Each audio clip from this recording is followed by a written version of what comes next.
Your life can be full of inspiration and magic, and you don't need glass slippers to get there. Welcome to the podcast for Real Life Heroines with author, speaker, and coach, Susanna Liller. Join us as we work with key elements of personal development to assist you in hearing the calls that life has for you.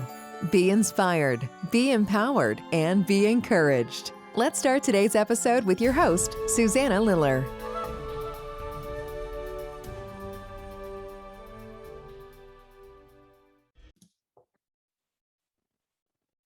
Hi, everyone.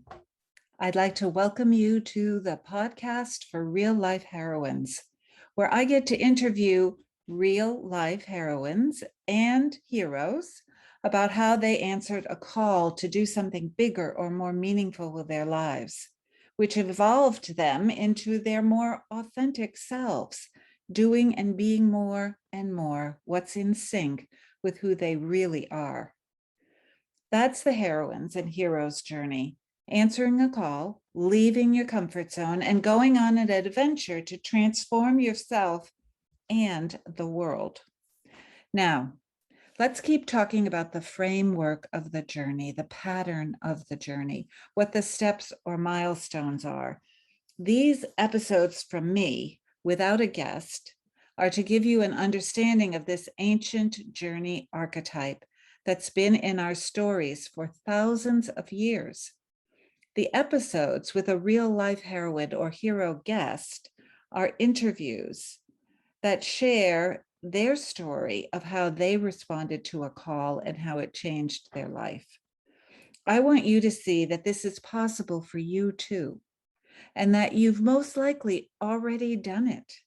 You've gone on a heroine's or hero's journey, and that's monumental, for it doesn't only uplift you and your life, but society feels the ripple effect of your growth. If you want more of a visual of the framework, go and see the Heroine's Journey map that you can get on my website, susannaliller.com. I wonder where you think you are right now on that map. I'm pretty sure I'm on the road of adventure, as here I am putting myself out here in cyberspace so I can connect with you. And I'm happy to do it. In episode 1, I told you about the overall framework at a high level. I detailed the milestones and I explained why I have a vested interest in proving to you that you are a heroine. The world needs all the heroines it can get now more than ever. In episode 2, we met Margot Walsh and learned about her journey to establish Mainworks and help newly released prisoners establish themselves in society again and have a job. In episode 3, I talked more about ordinary life, or more commonly called your comfort zone, where you start out before you hear a call. And then I explained what the call is and how it may come to you and where it comes from. In episode 4, I got to interview Pegah Kadkodian about how she was called to go on her heroine's journey after her life fell apart and how she fought it. She refused her call until finally she found theta healing and got comfortable with working with spirit and accepted that she is a bona fide spiritual mentor. In episode 5, we got to the point in your heroine's journey when you've heard your call and you're ready to respond. You've committed to following through on whatever it is that your nudge, intuition, or call to action is asking of you. What happens next? Well, you cross the threshold and enter a new situation, a new adventure. You go into the unknown. And what do you encounter on that road of adventure? In episode 6, you met Colleen Garrick, a real life heroine who has been on an amazing, truly amazing life adventure. She is the poster child of the heroine mindset, a woman who has made calamity into opportunity. In episode 7, we talked about the kind of help you get on the road of adventure. mentors, and also the kind of not helpful stuff that goes on.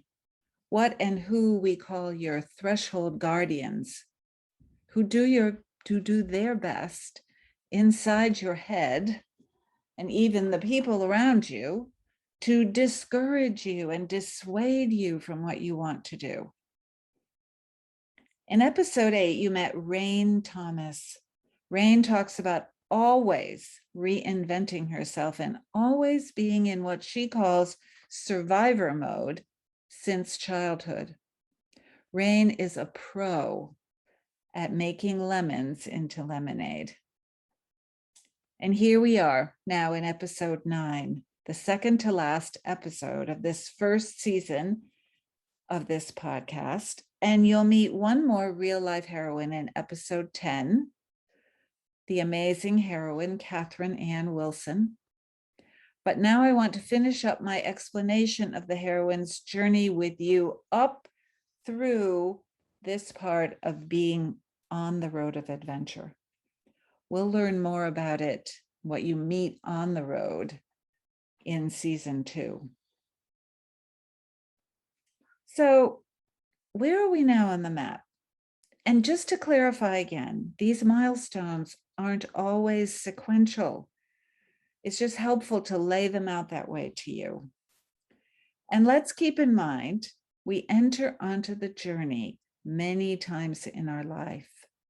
Every time we leave our comfort zone, responding to a call and go on an adventure into the unknown, it's how we evolve. It's really more of a spiral going up and up and up as we grow than a round circle.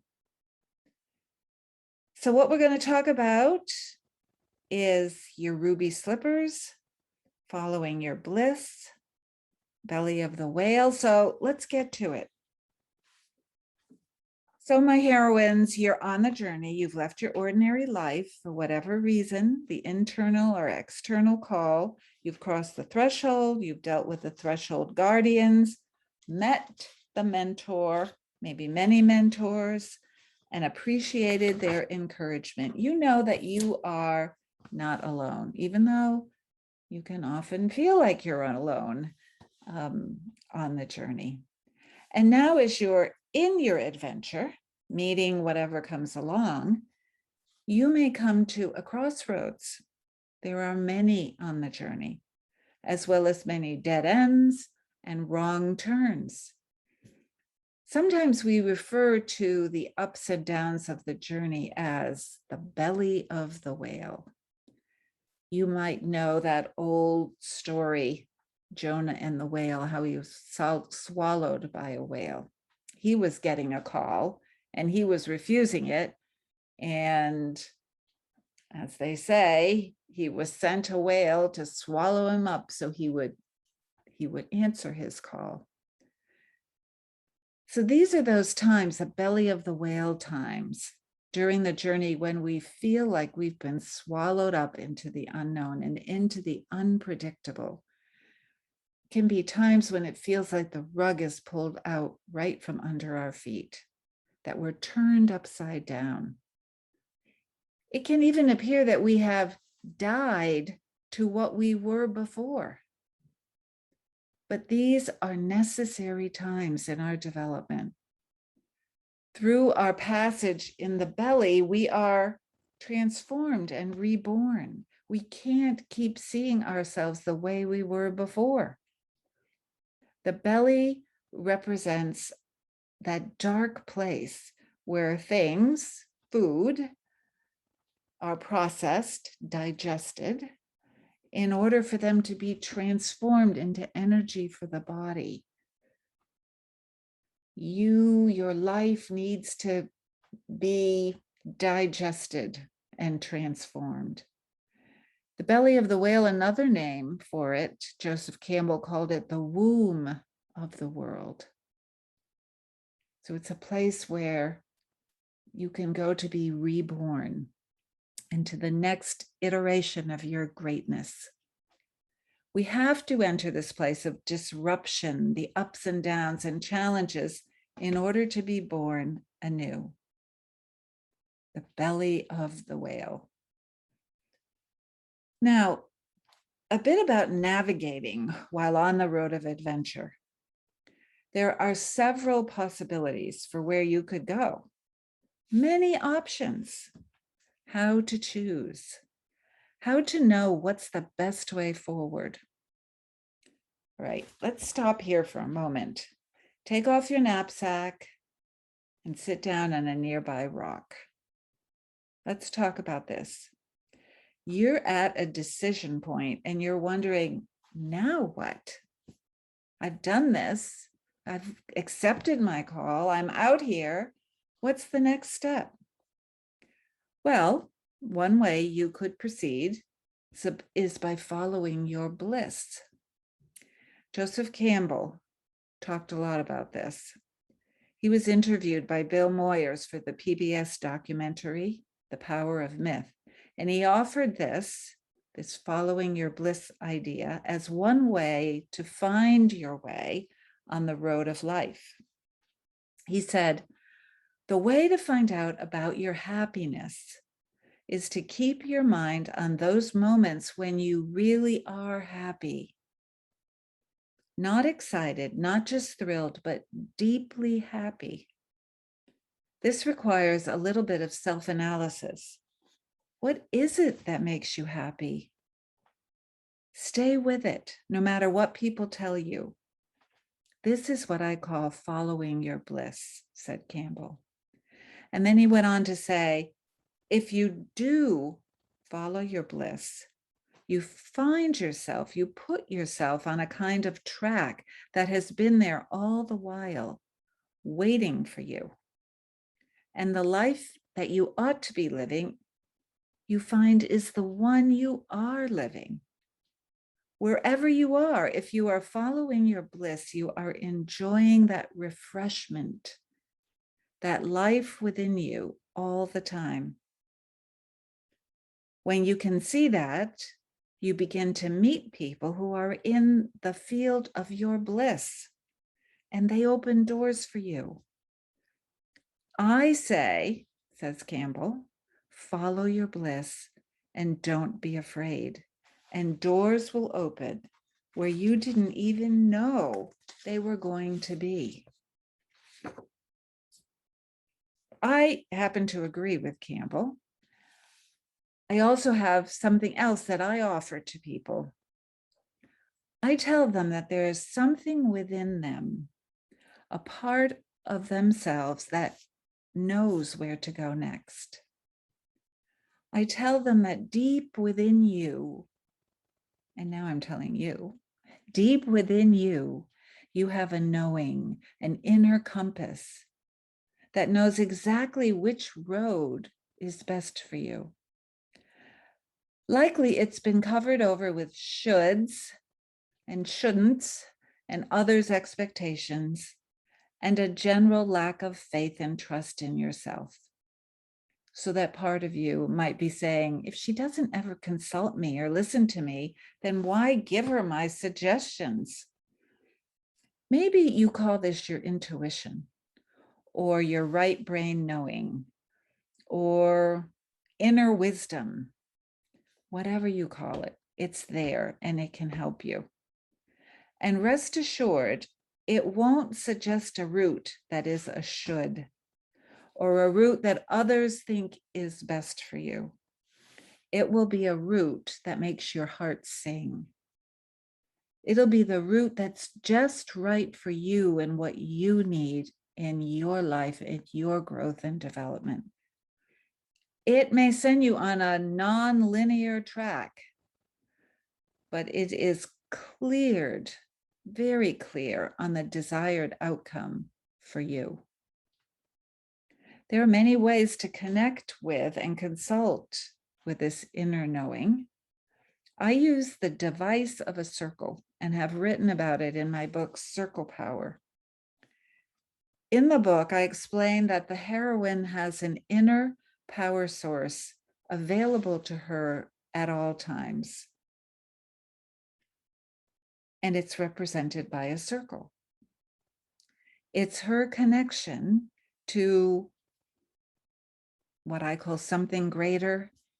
It might be the universe for you, or your higher consciousness, or God. This connection, it's a gift we each possess.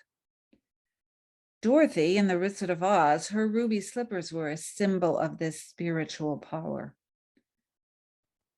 By the way, did you know that in the original book by L. Frank Baum, the shoes were silver? It was the movie that made them ruby slippers. At any rate, acknowledging and opening to this gift, this divine gift within you, can give you a great deal of assistance and guidance on your journey.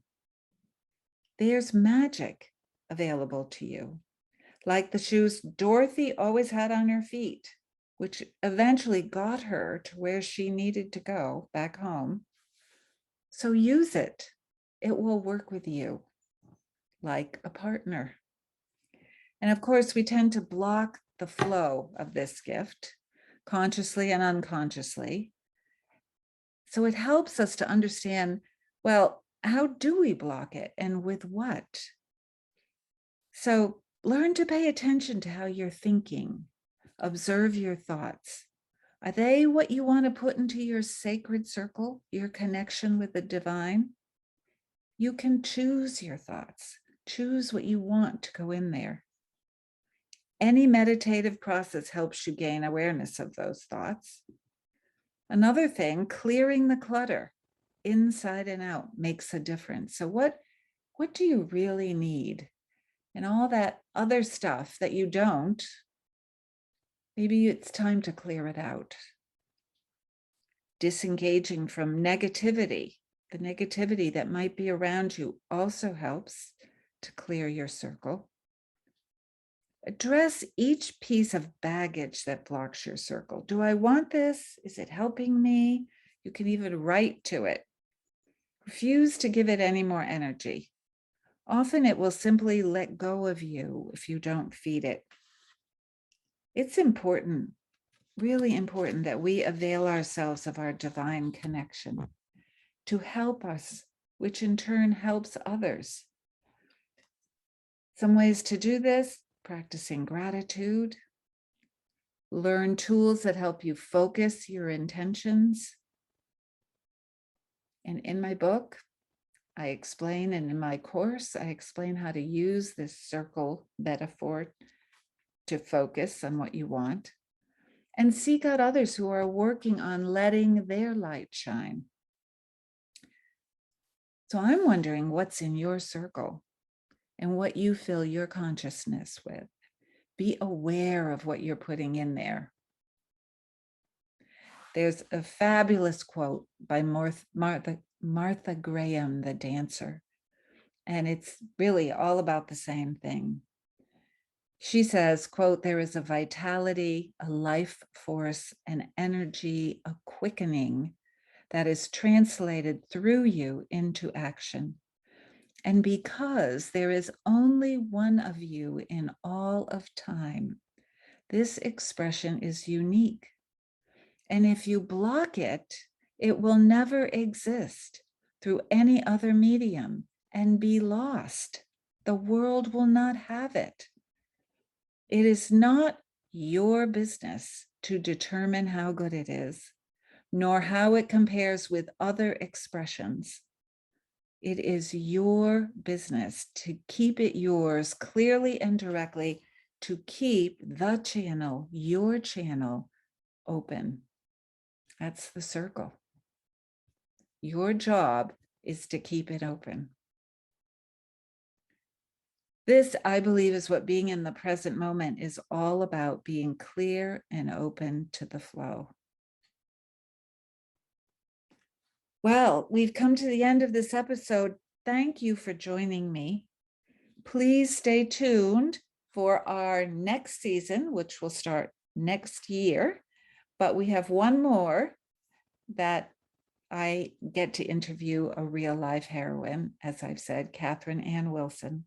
So stay tuned for that one, the next episode with a real life heroine. And remember, you are a heroine. Thank you for listening to the podcast for Real Life Heroines with Susanna Liller. We're so glad you've joined us and would love to connect with you outside of the show. To find more about Susanna and how she can assist you in your heroine story, go to susannaliller.com/blog or find us on social media and YouTube by searching Susanna Liller. You can also email us directly at susanna@susannaliller.com. We'd love to hear from you. To be encouraged and inspired outside of the show and blog, check out You Are a Heroine, a retelling of the hero's journey written by your host and coach, Susanna, available on Amazon. Until the next time, be well, heroine.